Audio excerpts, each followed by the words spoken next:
Tô fraco, tô fraco, tô fraco, tô fraco, tô fraco, tô fraco, tô fraco, tô fraco, tô fraco. Tô fraco, tô fraco. Eu tô cansado, cara. Dali Peixe. O Santos é o tema no tempo de jogo. Bom, depois de perder para o Novo Horizontino, ser eliminado do Paulista, tem que virar chavinha e agora pensar só no Campeonato Brasileiro e precisa ganhar do Vasco hoje para afastar qualquer tipo de crise, porque depois do jogo de hoje, são 12 dias só treinando. Seu Pedro Larroca, boa tarde pro senhor.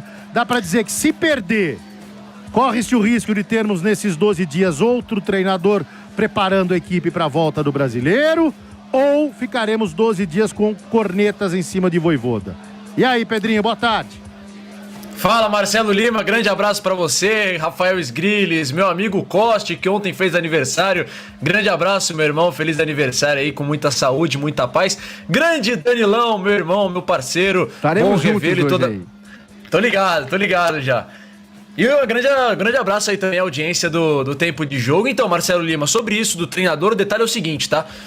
Já tinha sido pré-marcada uma reunião para o momento que o Santos fosse eliminado do Campeonato Paulista para definir futuro de comissão técnica, futuro de departamento de futebol. E o próprio Ademir Quintino trouxe na última segunda-feira, a gente fez a live lá no canal dele, o Debate Santista, sobre o que foi tratado nessa reunião, que ficou definido que hoje seria um ultimato para o técnico Juan Pablo Vojvoda. Com um resultado positivo, Vojvoda ganha uma sobrevida, ganha essa intertemporada, podemos dizer, para trabalhar o time do Santos antes de enfrentar o Mirassol no dia 10 de março. Então, como você disse muito bem, 12 dias aí de preparação para o time do Peixe, ou caso tenha um resultado negativo ou até mesmo um empate, onde o futebol não agrade a torcida e principalmente a diretoria do Santos, pode ser sim The Last Dance, a última dança do nosso querido técnico argentino no Santos, que pode aí entrar, pode ser mais um número para a taxa de desemprego no Brasil, Marcelo Lima. Ô Pedrinho, uma pergunta para você. Ontem eu falei muito da não utilização da base, né? Que isso no Santos é um pecado mortal, você não utilizar a base,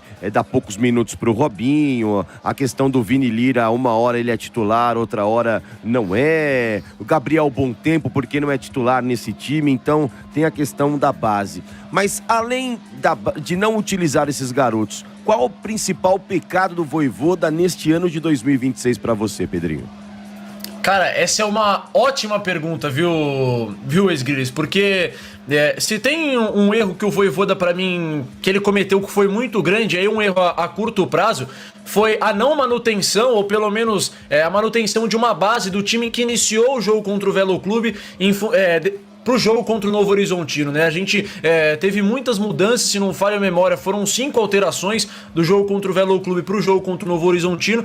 O jogo contra o Velo Clube, apesar da fragilidade do adversário, taticamente foi o melhor jogo do Santos na temporada, e ele não conseguiu fazer a manutenção de um time titular, ou pelo menos da base desse time inicial pro jogo contra o Novo Horizontino. Acho que esse tenha sido talvez o grande pecado do Vojvoda para essa temporada. Agora, eu costumo dizer que se acontecer uma demissão, se acontecer a troca do treinador, eu acho que vai ser de uma injustiça muito grande, Sgrilles. Não só, eu sei que o Vojvoda comete erros, mas se a gente for pegar todos os 3 treinadores que essa gestão teve na Série A de Campeonato Brasileiro, Pedro Caixinha, aproveitamento de 43%, isso, claro, contando todas as competições. Kleber Xavier, aproveitamento de 42%. Vojvoda, aproveitamento de 43%. Então você pega, Sgrilles, que são aproveitamentos muito parecidos. Então vai treinador, vem treinador, muda nome, mas os resultados continuam o mesmo. Então será mesmo que o problema está na beira do campo, ou será que o problema está no segundo andar da Vila Belmiro?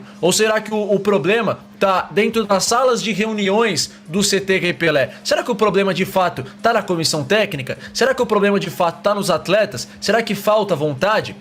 Será que não estão nas pessoas que transitam no departamento de futebol sem conhecer absolutamente nada de futebol? Eu acho que fica esse questionamento. Isso não é um problema do Santos, Sgrilles, Lima, Coste e Danilão. Não é um problema exclusivo do Santos. A gente sabe que no Brasil se depende muito do resultado para a continuidade do comando técnico. Ontem, não sei se vocês chegaram a acompanhar, o Alex, o Cabeção, foi apresentado no Operário no Atletique.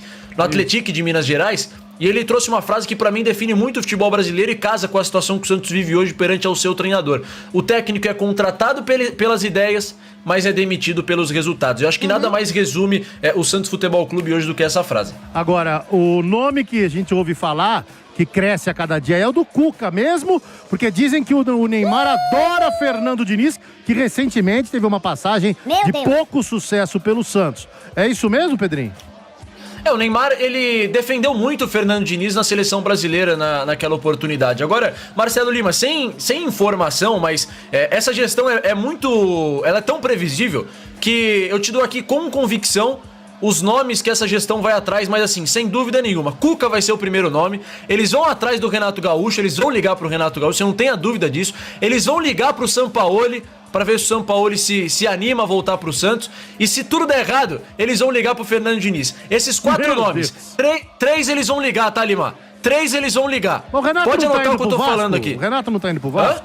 O Renato Gaúcho não tá indo pro Vasco? Ah, mas por enquanto, Não sei se está confirmado. Ainda Enquanto não está não, confirmado, Tem como praia diria lá, Everaldo Marques, enquanto tem bambu, tem flecha. É. Pedrinho, se esses 2 últimos nomes forem cogitados, eu vou com você na porta da vila, rapaz. Não é possível. Ô Costa, Não. mas aqui não é opinião de Pedro La Rocca, eles são muito previsíveis. Não. A questão é essa, eles são previsíveis. Não, mas aí não é ser E por previsível, aí é ser... É outra coisa, não quero falar aqui, mas aí não é ser previsível.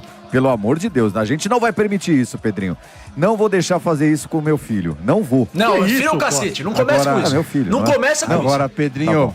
a gente fez uma enquete hoje no programa que já foi encerrada, né? Inclusive, a gente perguntou quem vence o jogo hoje na Vila, né? Vasco, Santos ou empate. Santos 24%, empate 31% e Vasco 45%. Não sei se é uma sacanagem do nosso participante aqui para brincar com o Santista, mas você enxerga que tá todo mundo descrente desse time, Pedrinho? Cara, grandes chances de ser um empate com muitos gols hoje, tá, Danilão?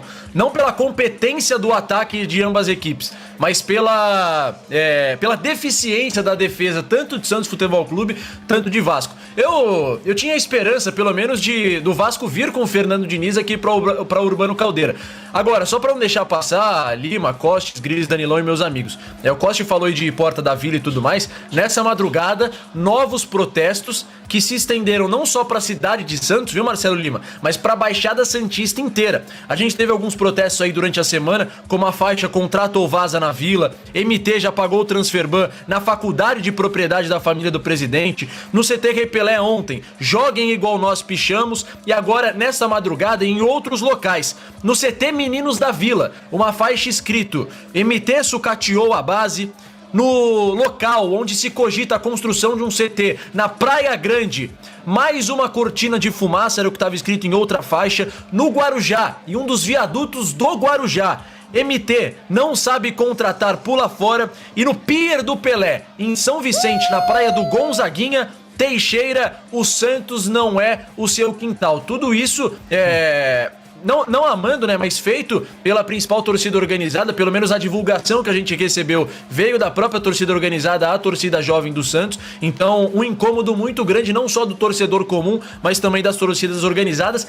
Tem pichação, tem faixa espalhada pela cidade, pela Baixada inteira, Marcelo Lima. Pedrinho, bem rapidinho que o tempo tá acabando. Primeiro, eu agradecer pelo carinho aí do parabéns. E segundo, transferban, como é que tá?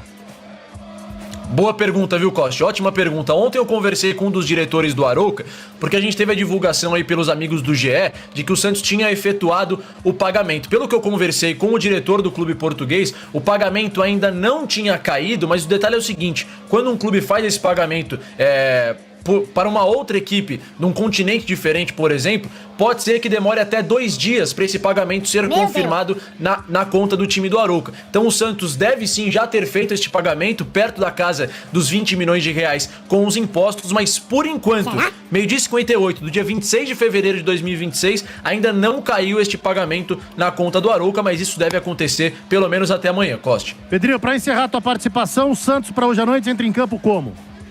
Com muitas mudanças de novo, Brazão, Igor Vinícius, Adonis, Minha Nossa Senhora, Luan Pérez e Lira, Arão, Bom Tempo e Neymar. No ataque, 3 mudanças: Moisés, Miguelito e Tassiano. Gabigol não joga? Tá machucado? O que é? deve ficar no banco de reservas, mas a princípio opção técnica. A gente não tem informação nenhuma de que tem problema físico nem nada.